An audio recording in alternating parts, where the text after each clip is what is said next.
Saudara, tim SAR gabungan mengevakuasi 4 orang anak buah kapal usai kapal mereka alami mati mesin di tengah laut.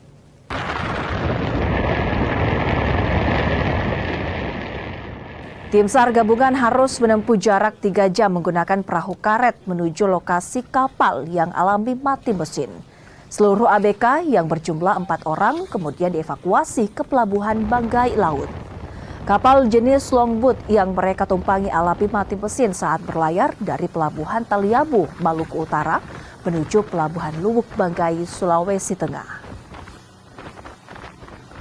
Saya atas nama nakoda kapal mengucapkan banyak-banyak terima kasih atas bantuan untuk menyelamatkan kami.